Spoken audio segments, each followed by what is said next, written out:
Welcome if you're just joining us to Wild Holy Wisdom. And I want to go over just a few housekeeping things regarding Zoom. If you've never been on this platform before, if you scroll down to the bottom of your screen, you should have a bar there with some controls, and one of them will say chat. There'll be a little chat talk bubble icon. That should pop up a chat box on your screen. And you're welcome to go ahead and type in any questions or ask for clarification in that chat box along the side. If you type in the word host, as you can see in the first message there, capital H-O-S-T, host, that will contact our chat box hostess, April Judd, and she'll keep track of your questions. If she knows the answer right away, she'll answer you, but if not, she'll keep track of those questions. And when we come to the end of the webinar, after I've done the storytelling piece and Murphy's done her piece about working with the natural world, we will have some time for questions and answers, and April will keep track of that for us.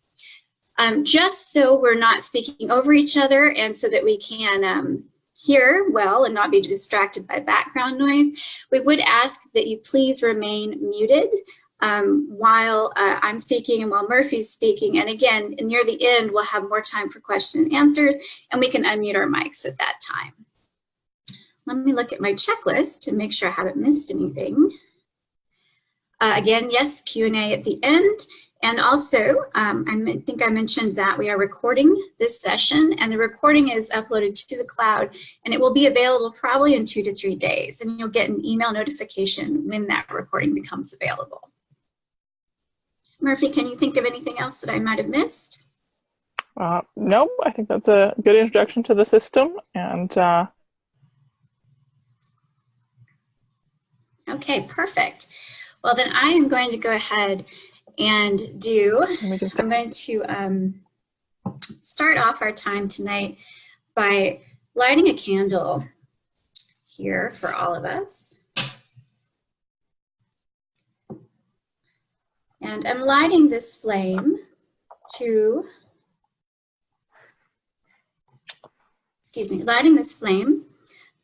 welcome in any gods, any guides, ancestors, descendants, unseen ones, plant allies, animal allies, anyone who might be with us tonight, who might be listening and wanting to add to our conversation in their own way. And I'm lighting this welcoming flame for them. And if you'd like to do that on your end, you're welcome to do that as well.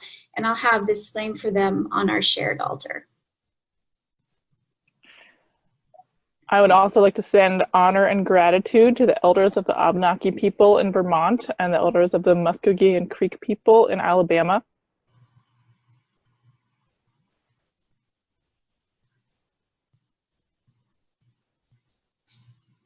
Support and respect the Indigenous peoples who offer us an inspiring legacy of survival and still steward the land where all of us live. So thank you to those people. We acknowledge and affirm your sovereignty on this land. Yes, thank you. So we're going to start by introducing each other. So since a lot of you are connected to this through one or the other of us, but don't know both. So I'd like to introduce Jamie. I'm very excited to introduce Jamie. And Jamie is a priestess, a writer, a traveler, a teacher. Much of her work focuses on honoring the old ones and weaving the threads of ancient magic into a modern tapestry, as she likes to say. Jamie trained as a priestess with the Sisterhood of Avalon for 13 years and taught with them for a really long time, and now independently teaches workshops at different events, including Reclaiming Witch Camps and the Land, Sea, Sky Polytheist Conference. She's also been featured in the Red Tent documentary and the Goddess on Earth project, which I think there's actually a photo of me in there somewhere too. That's a great project.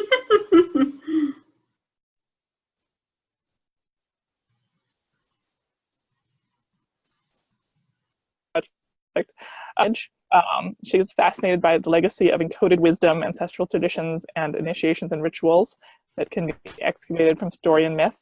And I'm just very happy to be teaching with Jamie. It's been a delight to work with her through the process of planning the program that we're going to be leading together starting at Samhain this fall. And I'm just delighted by the eloquence and the generosity and the kindness that she brings to all of her magic. So thanks for being with me. Oh, thank you, Murphy. Thank you. I am going to in turn. Oh, thanks. I'm going to in turn introduce Murphy now. Murphy is a woodswoman who teaches archery, ethical hunting, and survival skills at a wilderness school in Vermont, with a focus on making the skills welcoming and accessible, especially to women, queer, and trans people, and others who don't see themselves reflected in the dominant culture's narrative of wilderness skills. Murphy also teaches at Vermont Witch Camp, and she's been a priestess for nearly 2 decades. Her influences include Starhawk, the reclaiming tradition, Daniel Foer's work on modern animism, and the ancestral pagan traditions of Northern Europe. Murphy's interest in animal allies, which she'll be speaking about later in the presentation, is deeply intertwined with her own practice of the sacred hunt. And I have to say, I have been an admirer of Murphy for many years. And I don't remember when I met her, but I instantly was struck by her presence. And not only that, I really admire her ability to really welcome some marginalized populations to the table and to make sure that they're all included. I also admire her activism work and her deep love for being a good steward and a good guardian of the natural world. So it is my pleasure to work with Murphy. All right. Thank you. Oh, you're welcome. It's all true. So we're going to start off this evening with a little creative storytelling of the story of Blodeuwedd. And you may or may not be familiar with this story. As I mentioned in the beginning, it's from the Welsh pantheon of mythology, which by and large is recorded in a body of work called the Mabinogion. Now, the Mabinogion was recorded during the medieval period, so the language is a little archaic and a little influenced by later Christian traditions, but it's the recording of a much earlier and a much older oral tradition of storytelling. And I think it's very important to return to myth and to keep sharing these stories and keep them alive, because when we start talking about really being authentic in our spiritual practices and our tradition, the keys that can lead us back to our own ancestral lineages, our own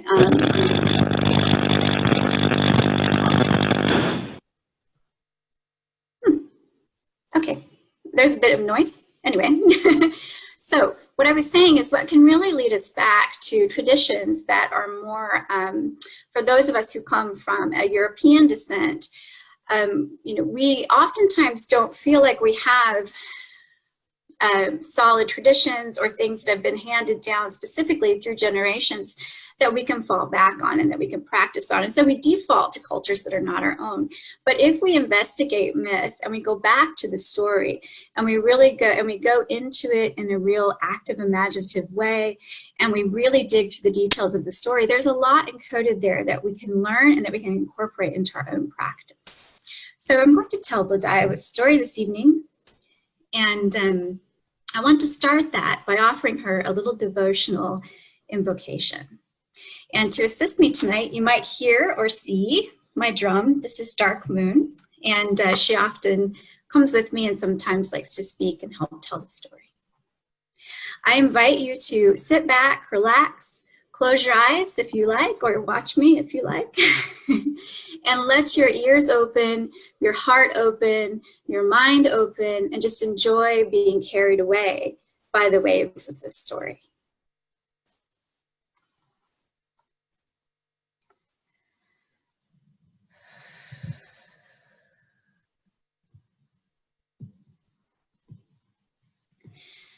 I am my mother's savage daughter, the one who runs barefoot cursing sharp stones. I am my mother's savage daughter. I will wear my hair wild. I will not lower my voice. Hail and welcome, Blodeuwedd. My mother's child is a savage. She looks for her omens in the colors of stones, in the faces of cats and the fall of feathers, in the dancing of fire and the curve of old bones. Hail and welcome, Blodeuwedd. My mother's child dances in darkness and sings heathen songs by the light of the moon, and watches the stars and renames the planets, and dreams she can reach them with a song and her broom. Hail and welcome. We are brought forth of darkness and water. We're brought into this world through blood and through pain. And deep in our bones, the old songs are wakened. So sing them with voices of thunder and rain. I am my mother's savage daughter, the one who runs barefoot, cursing sharp stones. I am my mother's savage daughter. I will wear my hair wild. I will not lower my voice. We are our mother's savage children, the ones who run barefoot, cursing sharp stones. We are our mother's savage children. We will wear our hair wild. We will not lower our voice.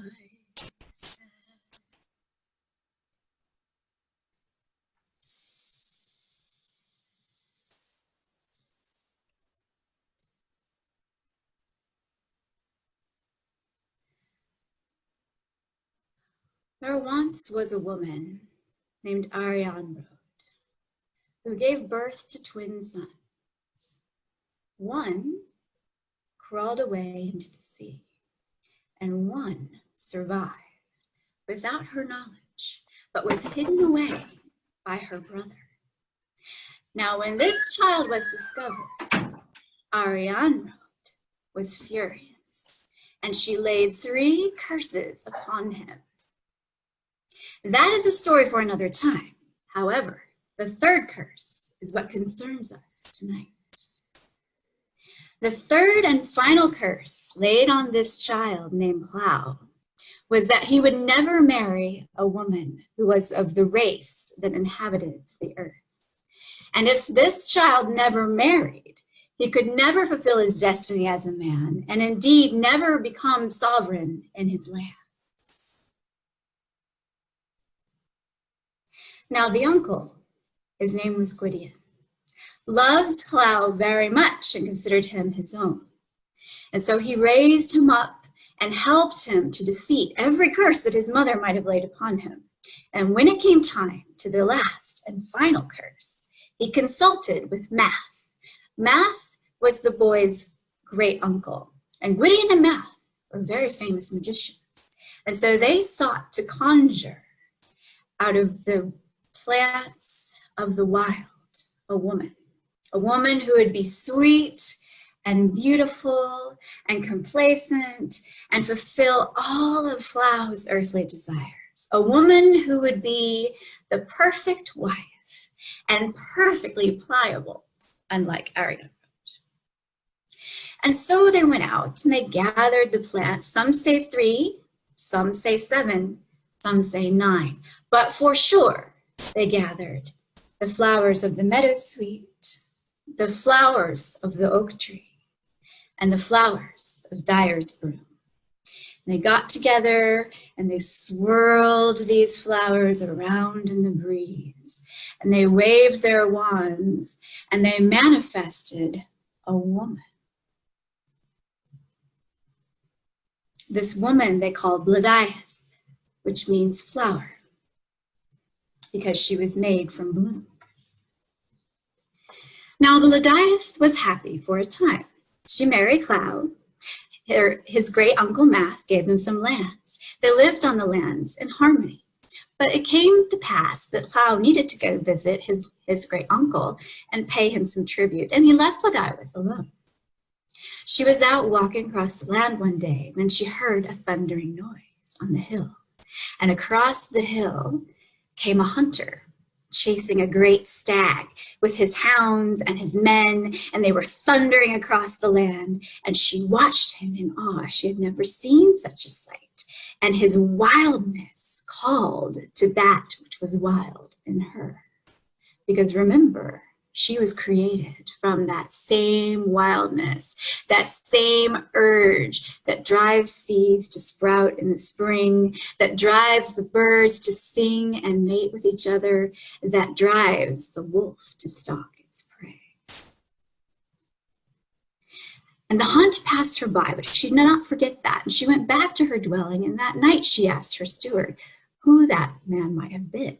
And he said, I saw that hunter. I think it's Granu. He lives in the next land over. And just then there was a knock upon her door, and it was the hunter, Granu, and his party. For you see, they had stayed out too late processing their deer and tending to their hounds, and they could not get back to their own dwelling. And so they were asking for Blodeuwedd to host them. Being a good host herself, she of course let them in. As they were sharing dinner, he started to glance at her, and she started to glance at him. And it soon became obvious that there was more than just casual affection between them. And when it was time to go to bed that night, Granu attended Blodeuwedd in her chamber. The next morning they woke up. They passed a good breakfast together. They listened to some entertainment, and she asked him to stay a second night. And so once again, Granu spent the night in the chamber of Blodeuwedd. And then the next morning came, and they had a good breakfast together. And again, they listened to some entertainment, and they even went for a ride across the land. And again, Blodeuwedd asked Granu to attend her in her chamber. And so the third morning, when they woke, they decided that they simply could not live without one another. And so they began to talk about how they might contrive a way to stay together. Granu told Blodeuwedd that she should talk to Clow and find out if it would be possible to defeat him somehow, or maybe to kill him. She agreed. Granu went home. Clow returned from visiting his great-uncle Math. Blodeuwedd acted like she was so happy to see him. She welcomed him home with open arms. She took him straight to bed. She plied him with kisses. She plied him with mead and with good love, and he felt like he had never had such a welcome. However, she was crafty. And when you think about this story, don't judge Blodeuwedd too harshly, because remember where she came from. Blodeuwedd is a creature of the wild. She is the wild Holy Spirit. And nature does not work along the ethics and the morals of you and I. Nature is about balance. Nature is a constant cycle. And so Blodeuwedd turned to Clow and said, "Husband, darling, when you are gone, I have to admit, I was so afraid that something would happen to you." Clow looked at her and said, "Oh, my love, don't worry, don't worry. I am guarded by magic. It would have to be a very special situation for something to ever happen to me." And Blodeuwedd, with a small frown on her face, said, "I understand, husband, I understand, but it would really ease my anxiety. It would really ease my heart. If you would please tell me how it is exactly, like in detail, that you might be defeated." And so Clow said, "Blodeuwedd, my darling, I can neither be killed indoors or out of doors. I can neither be killed on land or on horseback.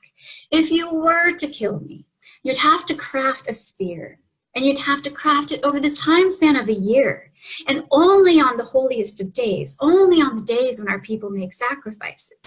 And then you'd have to have a bath in a cauldron near the side of a river. And you'd also have to have a goat so that I can put 1 foot on the cauldron and 1 foot on the goat. And then the spear would have to pierce my side. So you can see, love, it is impossible to kill me." And Blodeuwedd looked at him and said, "Oh, thank you so much, husband. That is such a big relief." And so some days passed.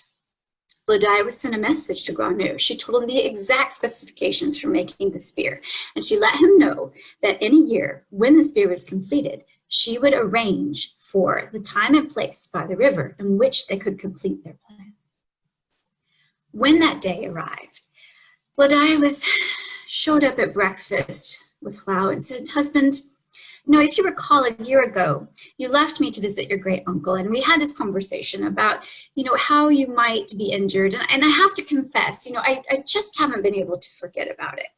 And you've been tending to the fields, and you've been hunting, and you've been doing so many things for our lands and for our people. Let me arrange for you to have a magnificent bath by the river, and then I can also arrange for some goats to be brought in, and you can enjoy your bath, and then at the very end you can kind of demonstrate this whole cauldron goat thing to me, and I can just put it out of my head. And Llao, thinking that his wife was being silly, worrying too much, but what was it going to hurt him to have a happy wife, happy life? And so he decided to say yes. And so Blodeuwedd had her cauldron brought out. She had the bath made. No doubt she threw some herbs in there. She had the goats brought in, and she sent a messenger in secret to Granu. And Llao came. He enjoyed his luxurious bath. And once he was finished, he said, "Now, dear, bring the goat over here, and I shall show you." She brought the goat to the side of the cauldron. Llao stepped out. He put his left foot on the goat. He put his right foot on the rim of the cauldron. And just as he was in that place, neither in something or out of something, neither on land or on horseback, Granu came up from over the hill and launched a great spear. It pierced Llao in the side, and he cried out in anguish. He keeled over and appeared to die. And just at that moment, he turned into a golden eagle and flew away into the sky. Well, Blodeuwedd and Granu were overjoyed. Their plan had worked. And even better, there was no body to dispose of because he had flown away. And so they went back to their bedchamber, they went back to their hall, and they rejoiced for a time. Now, if you remember, Llao was raised by his uncle Gwydion. And Gwydion was very concerned that Llao had disappeared. And so he went across the land asking people if he had seen Llao anywhere. And he finally came upon a pig farmer. And he noticed that there was something odd going on with these pigs at this farmer's plot of land. And he said, "Farmer, where does your pig go every day?" The farmer said, "I don't know. I don't follow her." And Gwydion said, "Well, tell you what, I'll meet you by the gate. That pig has got a touch of the magical about it, and I want to follow her tomorrow and see what she does." The farmer agreed.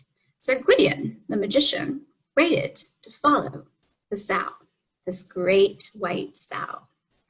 He followed her into the wood and noticed that she stopped under a really tall oak tree. And she rooted around in the ground. And under this tree, she began to eat. And he looked up to see what might be dropping from the top of this oak tree that the sow was so interested in. And to his horror, in the tree was a really emaciated, awful-looking eagle. And every time the eagle would shake its wings, flesh and little rotten bits and gruesome things like maggots would fall off of it. And the sow, the great white sow, would devour them and eat them. Now, Gwydion knew a thing or two about the way magic works in the world, and he realized that this eagle was probably Llao. And so he sang a poem, and the eagle descended a bit. He sang another poem, and the eagle descended a bit further. And so he finally sang a third verse. The eagle descended all the way and turned back into Llao. Llao told his uncle what had happened to him, and Gwydion was furious.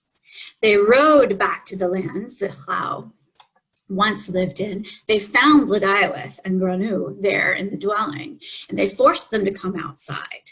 Granu immediately took off for his own land and disappeared. Blodeuwedd gathered all of her maidens, all of her ladies in waiting around her, and they took off over the hills into the mountains to another stronghold where she thought she might be safe.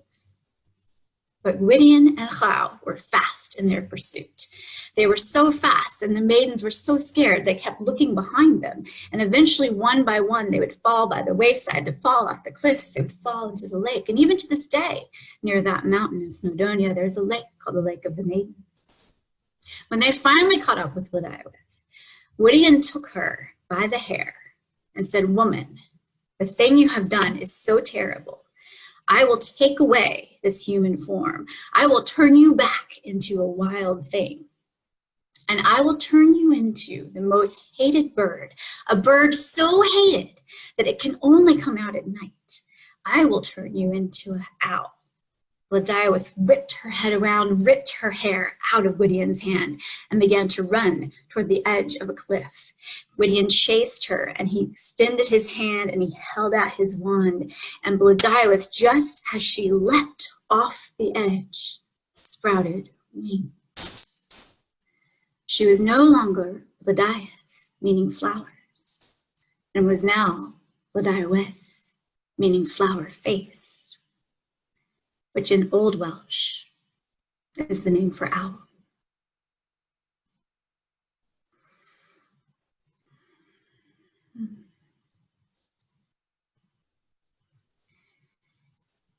You said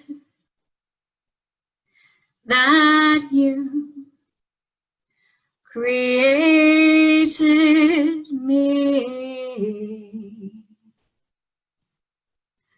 but I am free.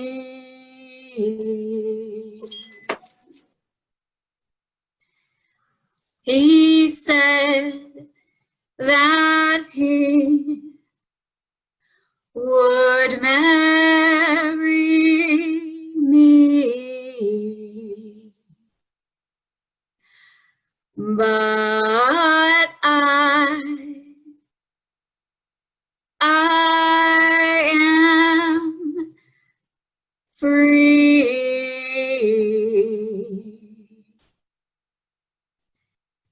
He said that he would kill for me, but I am free.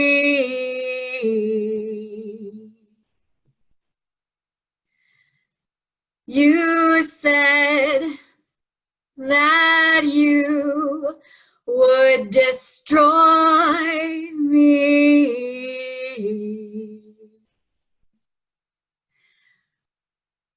but I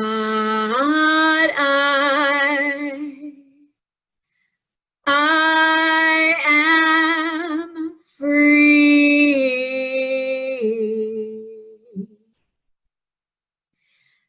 Yes, I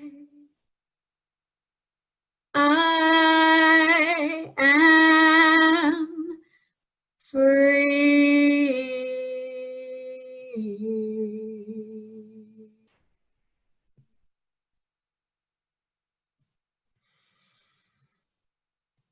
Hail Blodeuwedd.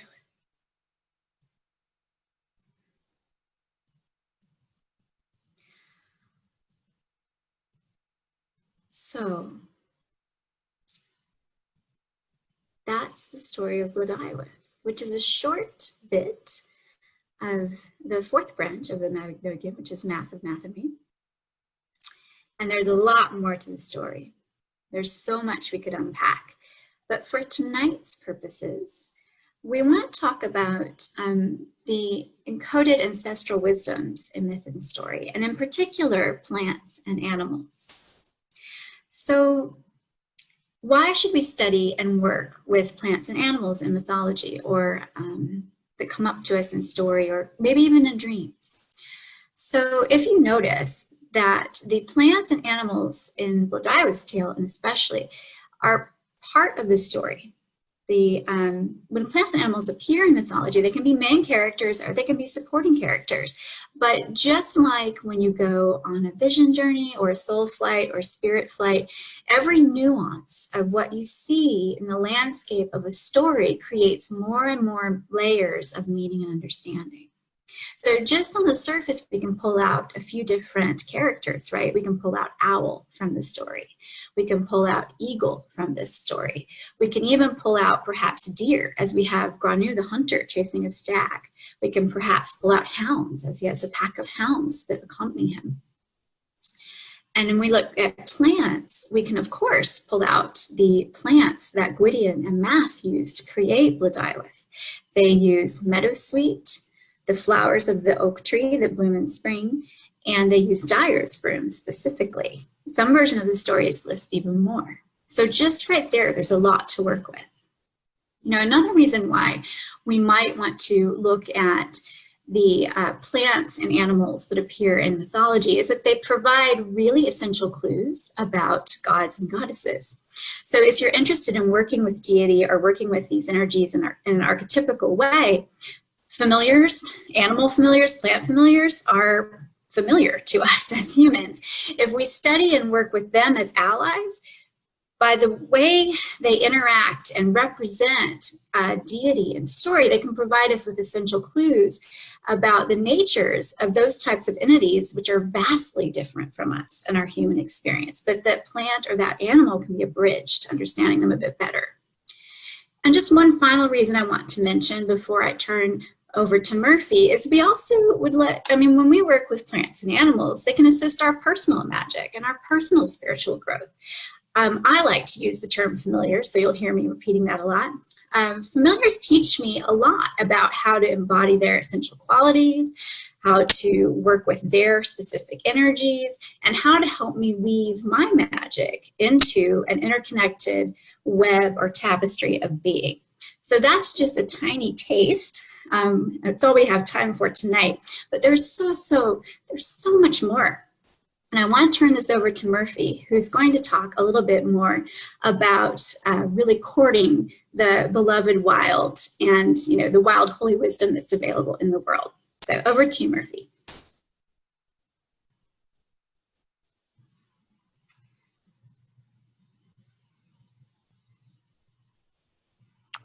Thank you, Jamie. It's so wonderful to hear you tell that story again. I haven't heard you tell that story in 4 years, and it sent chills down my spine. To those of you watching along on the computer, bear with me with the lighting. I live in a tiny house on the mountainside that's lit by candles. I'll keep it to myself how I'm magically joining you through Zoom from that space, but I don't have electric lights here, so it's going to get more and more spooky lighting as the sun continues to set. So yes, we're going to talk about courting the beloved wild. And my background is as a wilderness guide, a huntress, a wilderness skills instructor, and I've spent a lot of my life outside, and I've been privileged to meet a lot of animals that many people don't get to meet in person out in the woods, and to get to know a lot of plants. And so for me, this is a very concrete practice. And one of the biggest things I want to impart today is an entreaty to learn not to objectify animals and plants that you're working with magically or spiritually, and not just to make them into mere symbols, not to make them into abstractions, not to just sort of fetishize them. You know, it's fine to have the like portrait of the wolf on your wall that's painted in indigo and violet with the stars and everything, that really idealizes that form and evokes a certain emotion. But if you're only relating to the wolf through that idealized form as this like object and image that you have in your sort of domesticated apartment or house, you're not really respecting all of what that wolf is and all of the energies that it carries. Idealizing the wild increases our disconnection from the wild. You know, a lot of people are really attached to this idea of Mother Nature as a place of peace and harmony. And I'm here to tell you, as someone who's lived a lot of their adult life in nature, you know, in all seasons, living outside in the winter and the summer and the bugs and the blizzards and the storms, nature is not always peaceful. Nature does not always feel harmonious to the individuals that are dwelling within her. There is a lot of sacrifice required from individuals that would interface deeply with nature. And so we can actually be more connected with nature in a realistic way if we embrace all sides of this. And this is true of the wild plants and animals that we would learn from and bring into our spiritual practice.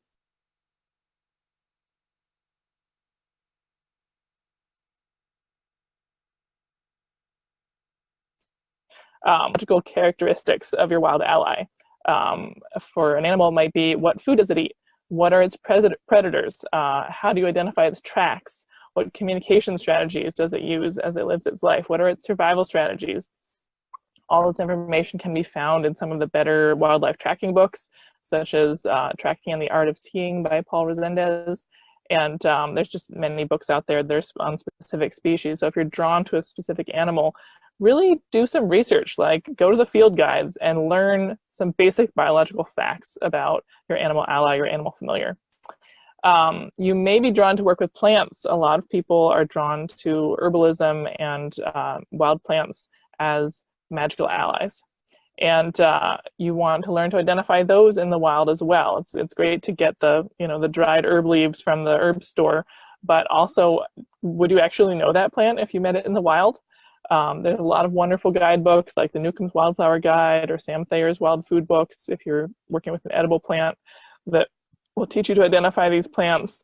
And of course, if you intend to use a wild plant as food or medicine, you really need to identify it using at least 3 different guidebooks so you're very sure the identification is accurate, or going with a trusted teacher that you know is going to get it right if you're going to take that plant into your body. But plants have a whole life of relationships too, just like animals do.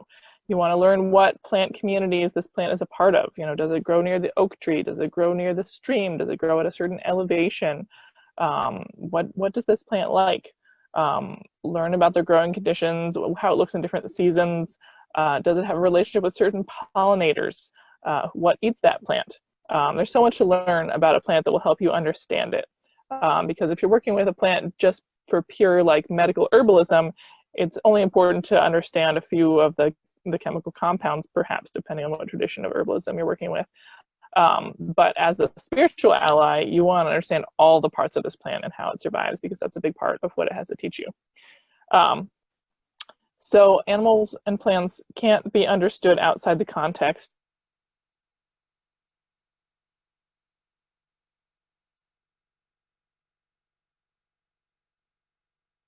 of the ecosystem in your area. Go out, do a sit spot in the type of forest where your plant or animal ally lives, and visit it. Maybe spend a night up in the hemlock grove if you're building relationship with the deer that hang out in the hemlock grove. Go to a place where you've seen tracks and you've seen scat. You may not be able to actually sit with the deer. It's a lot easier to sit with plants because they don't move away from us. But see what you can find, and maybe spend a night up there in your sleeping bag and see what the deer are experiencing in that environment that they call home. If you're in relationship with a plant or an animal that lives far away, maybe you have a calling to work with the zebra or the kangaroo, someone who's on a different continent from you. There's lots of nature documentaries that you can use to learn about them.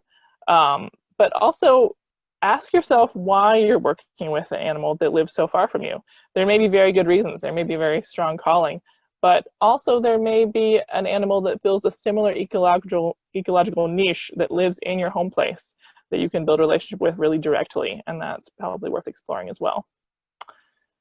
So all of us are a part of the great food web, and hunting and gathering can be a way to deeper understanding and connection with the animals and plants that we're trying to build a relationship with. So all of nature is a spiral of eating and being eaten. We can't escape it. Even if we're pacifists and vegetarians, there's still plants that we're killing in order to nourish our bodies and take their energy into our bodies. And if you're getting plant food from modern agriculture, there are just so many plants and animals that are killed to make room for modern agriculture, both intentionally and unintentionally. So it's important to acknowledge that we're all a part of this food spiral, this eating spiral, and the way to be in relationship that is to learn how to inhabit our place in that pattern in a good way with gratitude and reciprocity. But we can learn how to be good eaters while we're alive and hopefully be good food when we die. So really embracing that, I think, is an important step it's been an important step on my spiritual path for sure. So ways to engage thoughtfully in this food spiral and this food web can include wildcrafting your own food and medicine to some degree, going to the wildlands and gathering edible plants and learning how to cook them, learning how to prepare them well so they actually taste good. Some of them are tricky to prepare well. Relationship with the plants that you're called to be in a relationship with through actual physical relationship, bringing them into your bodies if they're edible, or just visiting them a lot if they're not. And some people will also be called to the sacred hunt, or the sacred fish. It doesn't have the same ring to it, but fishing is also a way to interact with this. And the sacred hunt is something that I work a lot with at Mountainsong expeditions at my wilderness school. And I've worked a lot with that in my own life and taken a lot of people through it. And it's not something that everyone is called to. I don't think everyone should just go out and do it just because. But if you are called to this path, there's such a deep understanding that comes from knowing an animal well enough in order to be able to hunt it. And then if you successfully hunt an animal, actually working with its body concretely, with your own hands, skinning it, gutting it, butchering it, taking it apart. There's an incredible intimacy in that that I don't know another way to achieve. So if you're called to that, it's a really powerful practice. But we want to be sure that we're hunting with emotional presence, with spiritual presence, with humility, with gratitude, and not coming at it from this sort of domination paradigm that a lot of mainstream culture uses when they talk about hunting, because that's not part of the good way of doing things. It's not part of an ethical practice around a food web. We want to be bringing a great deal of respect to any time that we're interacting with the other than human world. So a big part of that, whether you're wildcrafting plants or you're hunting animals, and of course animals that are legal to hunt, not all animals are legal to hunt, some are protected. But anytime that you're engaging in this exchange in a really intentional way, you want to ask yourself how you're bringing reciprocity to the relationship. You would want to get really clear on what you're asking for. What are you trying to learn from this animal? Or this plant? Are you trying to get nourishment? Are you trying to get healing? Are you trying to learn about a way of being in the world? Are you trying to understand a myth or a story on a deeper level? And you may not always know what it is that you're looking for. Sometimes you're just called. It's sort of like when you get a crush on someone you've just met. You don't know what they have to teach you, but sometimes they have something to teach you. So that can be the case with your animal allies as well, and with your plant allies. But if you can, get clarity on what you're asking for. And even more importantly, get clarity on what you're offering in return. Don't come empty-handed. Bring something with you. And this, you can be in direct communication with your wild allies about what this might be and what they want. One way to do that is through a trance practice, or what I sometimes call a spirit journey. This is a practice where you go within yourself and you connect with a spirit of an other than human entity. In many practices, it's called shamanism. I don't use that word because that's been appropriated from a Siberian culture and is not really appropriate to apply across the board. So I use the word spirit journey, something from my own language that's a little bit more neutral. But learning, becoming skilled and trained in spirit journeying allows us to connect very directly with our wild allies and to communicate in a very clear way that isn't always easy for us to figure out how to do without that tool. So I'll tell a quick story about that. I have a practice of doing a spirit journey to visit the spirit of any deer that I harvest for food, whether I harvest it myself through hunting or whether it is roadkill and I pick it up and honor it by using its flesh and its skin in my own life. And so in 2016, I was leading a hunting trip down in North Carolina, and I arrived a few days early to do my own hunt. And this beautiful, beautiful 5-point buck walked in front of my tree stand not 2 hours after I'd sat down for the first time to hunt, and was just perfect placement broadside, really came to me in a beautiful way. I dropped it with one bullet. It was just clearly an answer to the prayer that I'd made to call an animal to me. And so a week after that, I went and I did a spirit journey, and I asked this buck what I could do for its spirit. I'm still here on the material plane. I have access to the ability to do and accomplish certain things that it doesn't have from where it is. What can I do for you? And I was so humbled and surprised by its response, one of the reasons I really believe in spirit journey work is that I'm so often completely surprised by the answers I get, which makes me think that it must be real, because if it was just my imagination, I would be making up the answers I expected. So this 5-point buck said that it wished to be my guardian.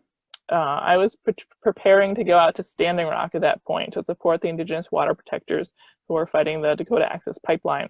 And it was late, it was in the winter, it was mid-December at the time that I was having this conversation with the buck, and I was preparing to go out for December and January and support that camp in midwinter, and against the sort of militarized police force that was being used to fight the water protectors. So it was kind of a dangerous situation. And this buck told me that it was going to be my guardian, and it was going to stand next to me whenever there was danger, and it was going to protect me while I was out there. And I was so humbled by this, because, man, the generosity in an animal that answers your prayer, comes to you to provide food, and then after you kill it, offers to be your guardian. Like, it just sort of like I was awestruck. And every time I have these conversations, I'm just continually called to live a deeper, more true version of my own life, because I need to deserve the generosity of these animals that I'm interacting with. Their generosity is so pure and so generous. And I actually have the buck's head with me tonight. If you want to meet him, let's see if we can do this so people can see. It's a little bit big for the screen, but there we go. This is the 5-point buck. The skull's been cured under the earth. So he's the one that was my guardian in Standing Rock, and I very much felt his presence there, especially the night that I was out on the front lines, experiencing some police violence, but was not harmed, possibly thanks to his help. So that's an example, maybe an extreme example of spirit journey communication with an animal ally. But this practice of asking the animal what it wants from you in reciprocity, I think, is really important. And if you don't have training in spirit journeying, you can also just do this by holding a question in your heart as you go out in nature and go to a sit spot or walk through the forest or just walk down a city block if that's what you have access to. Outdoors is outdoors. And just hold a question in your heart and see what comes to you. And maybe you can get a sense of what this animal would like in return. Or maybe they don't really care. They're just happy you're offering something. So some examples of some things that you could offer include like art, writing, and music. There's a long tradition of votive offerings in ancient cultures from around the world where people make pieces of art and offer them to the gods and offer them to their allies and offer them for good luck. There's many pieces of gold jewelry and stone axe heads and all these really valuable objects that were cast into the bogs in Northern Europe as votive offerings to show devotion and gratitude, or maybe as a prayer.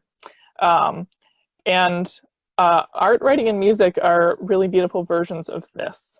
So you might make a painting of your animal. You might write a poem or a short story about it. You might make up some music or a song or sing a song that you've heard that reminds you of this animal out in the woods. And I just love this Gary Snyder quote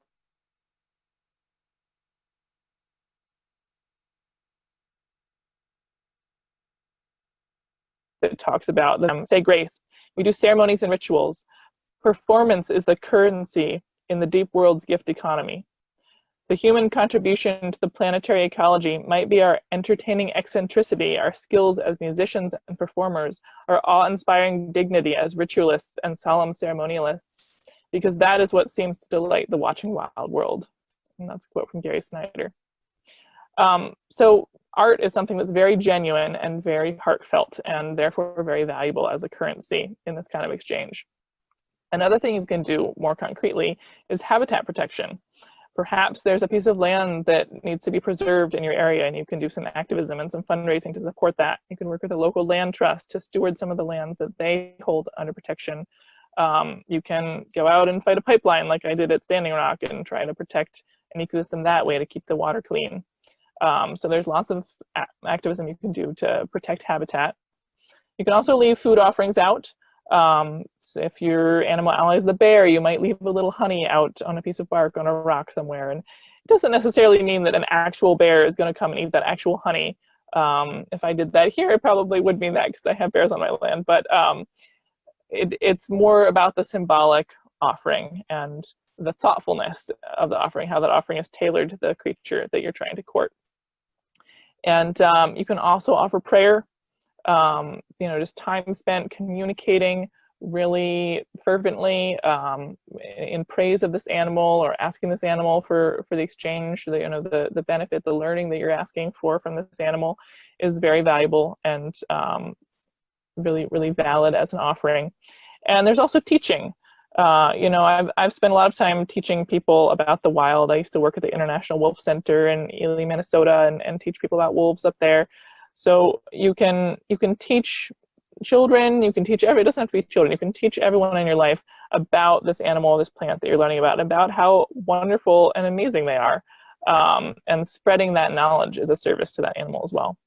So that's some examples of ways to be in reciprocity with your wild allies after you've really learned about them and made some attempts at some very direct spiritual communication with them, and you're really treating them as a valid being, not just an image that inspires you or a symbol, but an actual being that you can be in relationship with. And I think that that's the most respectful way to engage with our wild allies. So I'm going to turn it back over to Jamie, who's going to address some of the terminology that's floating around out there in spiritual culture around animal allies, and what we recommend and don't recommend that you use for terminology in referring to these creatures. Thank you, Murphy. There was lots of good stuff there. I really enjoyed that. I really enjoyed the story about the 5-point buck and Standing Rock. Thank you very much. So just real quick, again, we have a very limited time tonight, so I'm just going to touch on evolving vocabulary. So I'm sure if you've been out in the world at all in our times, you've heard some terms out there. You've probably heard the term spirit animal, and you've probably heard the term totem or totem animal or animal totem, any combination there. And I just wanted to talk a little bit about why these terms are appropriative and probably not something that we should be using anymore. So spirit animal, and I'm going to read a quote here for you. Spirit animal is a term used by early 19th century anthropologists in order to try and explain a concept to their readers. We have to keep in mind that early anthropology is made up of a great deal of racism, ethnocentrism, and Western imperialist ideology. It's difficult to discuss these concepts because there's not a good outsider definition of what a spirit animal may be. These are very sacred practices for a number of people and not something that is generally shared with outsiders. Traditions vary greatly from tribe to tribe. So that's what spirit animal is referring to. So you can see that was made up as to be a very generalized term to describe something that was not general at all as a concept. It was a concept that was very intimate and personal in different ways to different people. Now, totem, on the other hand, let's talk about maybe some of the problematic usages of that. And again, here's a quote for you.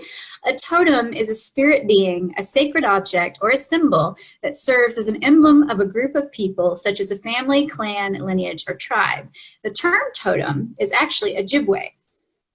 And although this is particular to the Ojibwe, the belief in tutelary spirits and deities is not limited to the indigenous peoples of the Americas. That is common to a number of cultures worldwide. However, the traditional people of those cultures have different words for their guardian spirits in their own languages and do not call the spirits or symbols totems.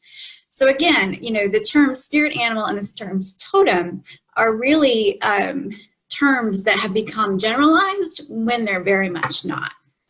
So what can we do? I mean, really the point when we're trying to evolve things like vocabulary is really when we know better, we do better. So taking that philosophy, since we know better now, what can we do better? So let's come up with some good alternatives. Some just alternatives that I've thought of off the top of my head that might be more appropriate for someone like me to use who's not of I'm not of First Nation people's descent. I'm of Indigenous European descent. So I might use the term familiar, perhaps. I might use the term wild ally, maybe. Or maybe animal helper or plant helper. those are terms that I might be more comfortable with and are a little more relevant to what I'm actually trying to express and my actual intention for working in this way. I really like to use the term familiar. I do have a background in East Anglican witchcraft, so that's a term that makes a lot of sense to me. And again, here's another quote for you. In European folklore and folk belief of the medieval and early modern period, the familiar spirit, sometimes simply referred to as a familiar, or maybe even an animal familiar, were believed to be supernatural entities that would assist witches and cunning folk in their practice of magic. So again, that seems pretty relevant to me. Is it relevant to you? I don't know. I think there's a lot of food for thought here. And I think that, you know, we can all kind of go back and consider what other words might we use with regard to things that are not culturally appropriative, and what words and descriptions fit our own belief systems. And in that way, we can be a part of something that's probably going to be very important in our evolution as we learn to respect each other better and take better care of one another. And again, there's a lot more on that, but we'll leave it there for now. Thanks. Thank you, Jamie. Thank you so much for explaining that. So we're going to do our question and answer session really soon, but just before we do, I want to tell you really quickly about the Way of the Weaver program that Jamie and I have designed and are going to be leading later this year, starting at Samhain, which is November 1st. And this program is going to be a 9-month program of spiritual learning and community building and magical practice. And we're going to have 4 in-person weekends and 6 remote sessions over the course of these 9 months for a group of people that have come together to study. And Jamie and I just really felt a need for this in our own lives, and we're hoping that other people will resonate with our vision and join us. This whole thing started when I wrote Jamie a letter and was like, Jamie, I want to learn from you. You're an amazing priestess. Let's do something together. And we decided to do a collaboration. And it's a space to really dive into a magical skill set that is not a part of any particular tradition. You know, we're not trying to teach Druidry or Strega or one of these particular cultural systems. Jamie and I have both learned and studied a lot of different techniques that are fairly common between cultures. There's like versions of them in many different cultures, and so there is a little bit that's universal that we can pull out while also remaining rooted in the research that we've done in our own European American background. And we're really looking for a space and creating a space where we can have conversations about cultural appropriation and about racism and about capitalism and sexism and all of these things that are a part of the world that we live in, that we can't really do effective magic without acknowledging those forces and how those are in force as stories that frame the way we think. And so much of magic is about shifting the story and how we think so that we can shift our lives. So we're going to go into some of the basic skill sets of magic that some of you may have studied before, and really hone our skills with that. And we're also going to address some really advanced skills, such as the trance work and creating ritual for groups and various practices of devotion, including aspecting, which is a form of sort of channeling the gods, and shadow work, and creating a community of people that have a tight container where we can do that kind of daring magical work with support. So this presentation on Wild Allies is just like a small sample of our perspective on things that should give you an idea of what we're going to be doing together. And we can talk a little bit more about that at the end if you want to learn more. But for now, we'd like to open it up to a question and answer session if you guys have any questions or observations about the material we presented tonight.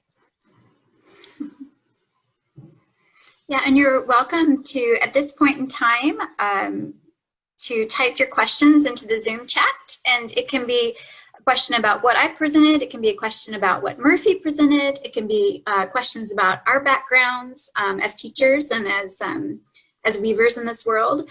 You can ask questions about our program, any of the events we have coming up. All that stuff's on the table. So feel free to type a question into the chat, and we'll keep our eye on there and see if anything pops up. Or right now, I think it's also okay for if you want to unmute your microphone and ask your question out loud, that's okay too.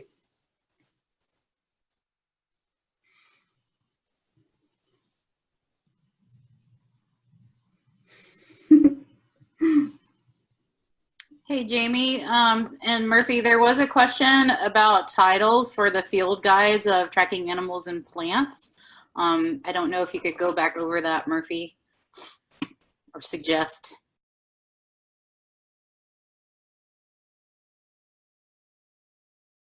My computer's frozen up here. I hope you can hear me. There we go. That should be a little better. So for tracking, I love to find guides that have a lot of ecological information in them, not just a picture of the track, because where to look for a track is a key part of the equation, you know. So you've got to figure out where those animals are hanging out. And there's a book called Tracking and the Art of Seeing. That's by a fellow named Paul Resendez, who's a really famous tracker. That's quite good in that regard, and we'll have pictures of the tracks and of the animal and of the scat and everything, but also just really good ecological information. For plant identification, there's so many choices. If it's a flowering plant, the Newcomb's Wildflower Guide is really excellent. Certainly in the Northeast, I don't really know how far its range extends because I know it works where I am. And if you're working with any edible plants or wanting to learn about wild edibles, I highly recommend the books by Sam Thayer. There's 3 of them so far. It's an ongoing series. I've got one of them here, although I don't know if you can see it in the candlelight. This one's called The Forager's Harvest, and they just have really excellent pictures and harvesting information, and that if you're wanting to really get into the rhythm of harvesting the food that grows where you live, these have good information for most of North America. He's based in the upper Midwest, but he's focusing on plants that are very broadly available. So that can be a place to start getting a little more connected to the food web or to specific edible plants that you want to learn from.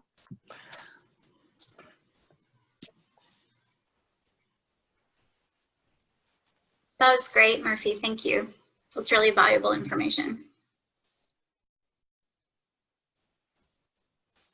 Looks like we're getting a question from Denver Campbell, who wants us to see if we can recommend good sites or books for animal spirit guides. Okay.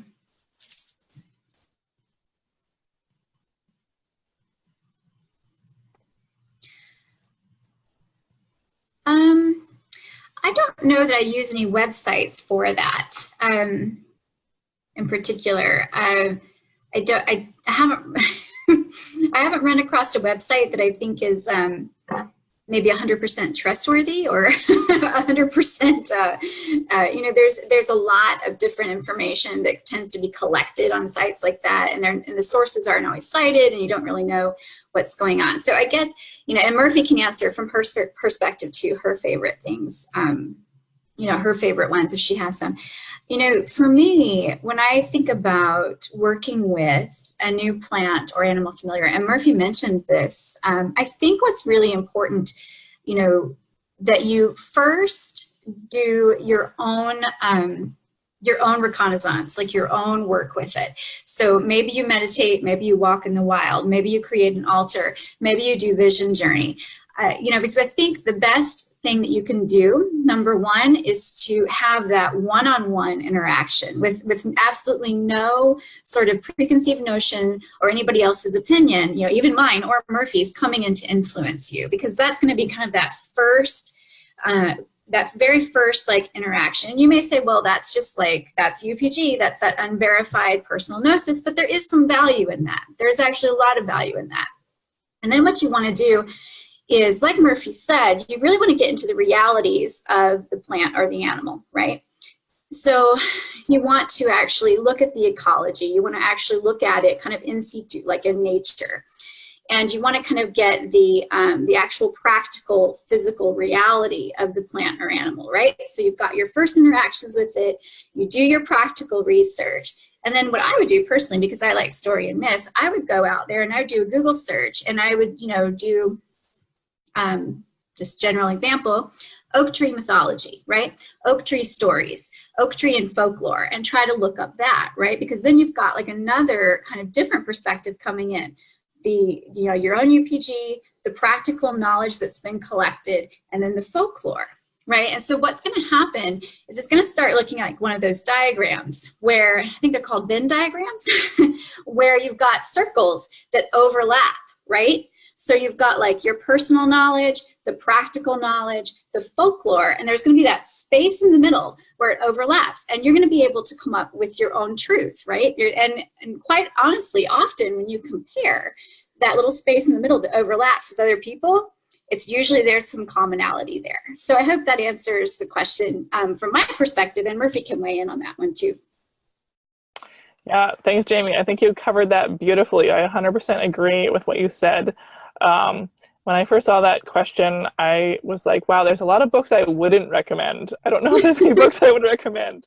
I would stay away from books such as, there's one called Animal Speak that is sort of if it's a hodgepodge of like mythology and tradition from different, that doesn't cite its sources, like especially if it's from a pan-Indian perspective, meaning sort of, this is what the Native Americans think, which like, the Native peoples in the US, there's over 500 tribes and they all think different things. So it's really disrespectful to make any blanket statement about what they think.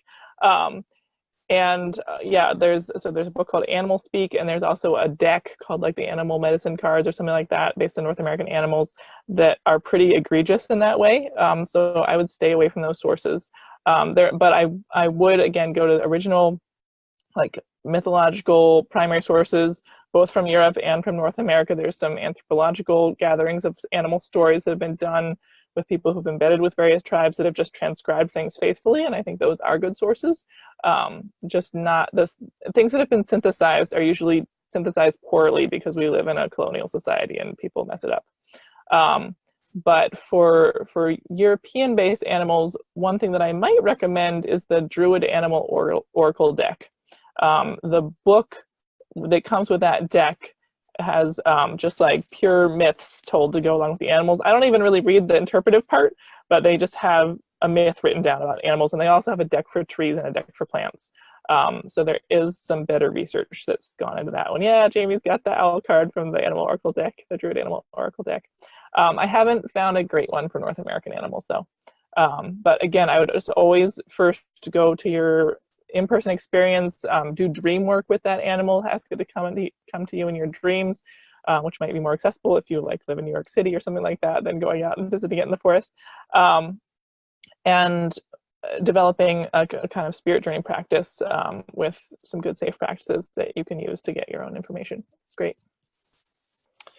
I also see a great question from Willow about where the in-person part of the Way of the Weaver will be, which is a great question. It's going to be in Vermont, where I live, not in my tiny house because it's not big enough for all of you, but close by. That will be at Samhain, Imbolc, Beltane, and Lunasa, which is the beginning of November, February, May, and August is when we'll have. Yeah, it's not in Alabama. Yeah, no. It's in Vermont, and I'll be coming up to Vermont. So both Murphy and I will be there, and we have a really, really beautiful location. I'm really looking forward to it. It's got some beautiful ritual space. It's got like a sauna. It's pretty cool. So I'm excited about that. Yeah, nice cozy space for the cold weather meetings as well. And we've designed this both to make it accessible to people who are traveling from afar, including Jamie herself, and also, so we can do some of the remote sessions, but also there's some spiritual work that you really can't do safely or effectively from afar. There's some things where you really have to be with each other, be able to hold each other physically. So we're trying to offer a balance of accessibility and that depth of work. We have a great question coming from Melanie. It sounds like you both have diverse backgrounds and learning tracks. Can you provide a sense of what the ritual work will be rooted within? That's a great question. Thank you. We'll be studying ritual, the technologies of ritual over, in different aspects, pretty much throughout the program. And, you know, and we always want to try to do this in a collaborative manner. So we'll be creating ritual together with Murphy and I sort of facilitating and guiding things along. And we'll get more and more in depth as we go along. Murphy and I are both, we do have different backgrounds, of course, and we do have we've studied different things and bring different things to the table. However, we've done ritual together in certain containers, and we've also both have a background in, I don't really know a better term for this other than like a sort of a queer feminist goddess tradition, as well as doing a ritual in a reclaiming type style, if you've ever been to a reclaiming event or a reclaiming witch camp. So it's basically building a ritual container, calling in elements, calling in guides and unseen ones and gods, doing the meat of the ritual, which is interactive and experiential, and then again closing down the container at the end. And so really with the focus on, Murphy's a great guardian, so there's a focus on safety, there's a focus on strong container building, you know, things like that. So I think, you know, without going too much into, first we do A, B, and C. Maybe that can give you an idea, perhaps. And I would say that the ritual is going to be extremely participatory and co-created. And as the training goes on and we gain more and more of a shared skill set and language around these things, we'll be able to move more and more into like fully empowered co-creation of the rituals, so that people can really help shape what this is going to be. In fact, for our last weekend, we kind of left the curriculum open to be like student driven and see what we as a group decide we want more depth in, so that we can really do that together. Yeah. So I think, you know, just to add just a little bit more on the end of that, you know, there are basics that you need to have a safe space, and there are basics of what makes ritual meaningful for all of the participants. And those are the basics that we need to include. And the rest of it is very creative. I mean, ritual is very artistic and creative, and we look forward to that really coming out and, you know, experimenting that in a safe space and a safe container.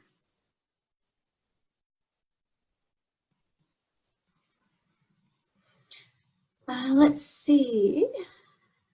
We had some questions about the Druid Animal Oracle deck. Everybody's time and not drag on too long.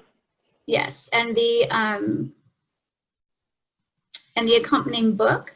Those are by Philip and Stephanie Carr-Gom, and I will type that name into the chat so that you, and I think they're available a lot of different places online. So let me type that in. Carr-Gom.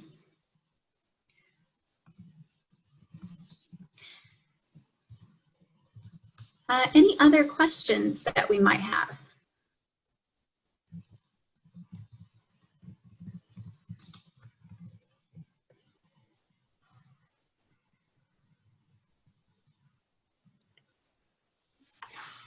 Jamie, can you see the question regarding what you will bring to this circle in regards to deities, relationships with those? Are you going to build specific ones? Can you see that one? It's rather long. Let me see from Claire. Find it from Claire. I'm just trying to scroll, but I don't want to waste people's time. April, do you have it that you can read to me, maybe? I do. And this was, let's see. Jamie, I'm curious about what you're bringing and regarding the Welsh pantheon. Are the stories an access point for deepening the skills we're learning? Do you reckon we'll come away with relationships to specific deities, or will it be more like us encouraged to find our own gods and build relationships there? So that's kind of the gist. Yes. Okay. Hi, Claire. It's nice to be in a space with you again. I think that what we're trying to do is focus on how to build those relationships, how to seek them out, how to approach them respectfully, how to make them mutually beneficial, how to make them consensual, and sort of providing some guidance and maybe even some modeling in that area. But I think Murphy can also answer if she wants to, but I feel like we would be encouraging folks to come away with if that's something that you're interested in. You certainly, as part of Way of the Weaver program, do not have to be interested in building relationship with deity. But I think we would encourage you to seek out and build the relationships with the deities that are meaningful to you.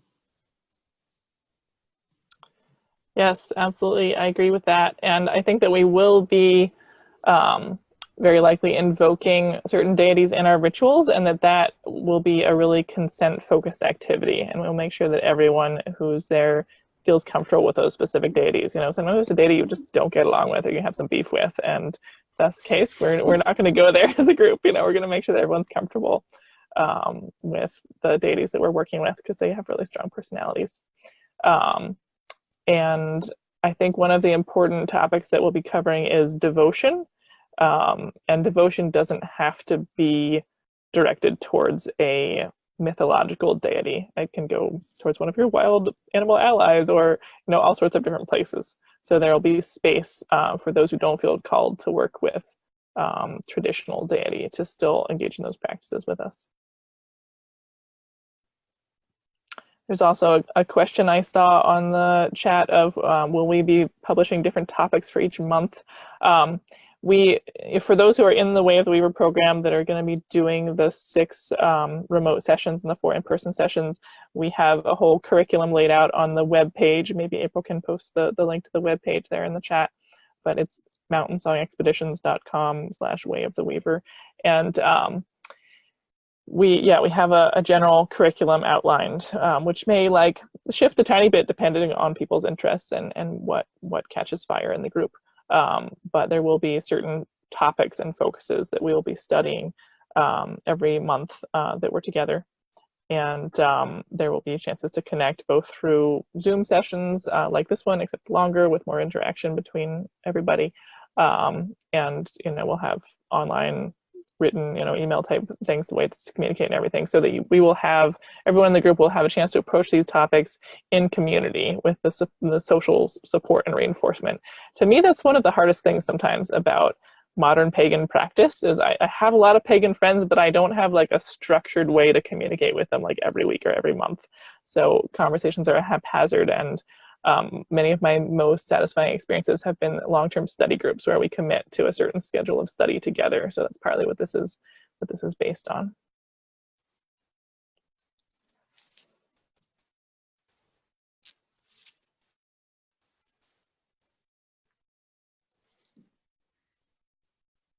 All right, any more questions? Are there any more questions?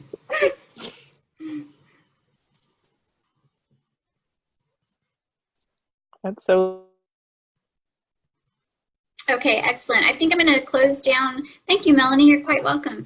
I think I'm going to close down the Q&A session. This time with us. But feel free to email us, either one of us, if you do have more questions. Or you can also go to our Way of the Weaver page on Facebook and ask us a question there, and we'll be happy to answer. If you have anything related to the webinar tonight that comes up later, or any questions about the program. I think we covered some good stuff about the program, so I'm not going to talk about it too much more. I just wanted to really get the point across that you can tell the diversity of background that Murphy and I bring to this. And what we really are trying to do is come up with some technologies and some skills, basically a toolbox or a skill set that can be applied across many different situations and traditions, and can be used by many different people, whether you're an animist, whether you're a pagan, whether you're none of the above, and really just kind of get everybody on the same page with that skill set. Because we think that, that's really important for us to have, for us to do that sort of deep, really fearless magic for change in the world and for evolution in the world. And so we're wanting to fulfill a need for something like that that's kind of can stand alone outside of a tradition, and really kind of support and can support and be respectful of all traditions while standing outside of them. So I hope that makes sense to you. But we have a really extensive description on the webpage, again, with a little bit of our bios, also with a syllabus on there breaking down what we're going to cover in in-person weekends, as well as the online sessions. And there's a lot of different questions that can be answered there. So, oh, Willow, we're excited too. Thanks. You know, so I'm just really excited. I'm so excited to do the program with Murphy because I really, really enjoy her. And we, you know, we wanted to build like a circle of people who can really, even above and beyond Way of the Weaver, go out and support each other too as well, and you know, kind of be community for each other in the world. So it's just a little bit different way of looking at being in a magical circle together. And we're very excited about that. So again, questions about anything, you know where to find us, email or Facebook. We welcome those. And let me look at my outline one more time to make sure I'm not missing anything. Nope, I think that's about it. So we want to thank you so much for joining us tonight, for wanting to come and listen and spend time with us. We know your time is really valuable and we respect that. And we thank you a lot. And we're going to have more webinars as the year goes on. So ones that are, you know, outside the program. So we hope that you'll join us again and bring some friends. We would love that. And I want to also thank all of the guides, the gods, the unseen ones, the ancestors, the descendants, all those who came to be with us, to watch us, to influence us. I want to thank them very much for being here. And this candle's been here lit for them, and I'm now going to blow this out to release them as well. And with that, I think we'll say good night and blessed be, and we'll see you next time. Thanks, everyone. Thank you.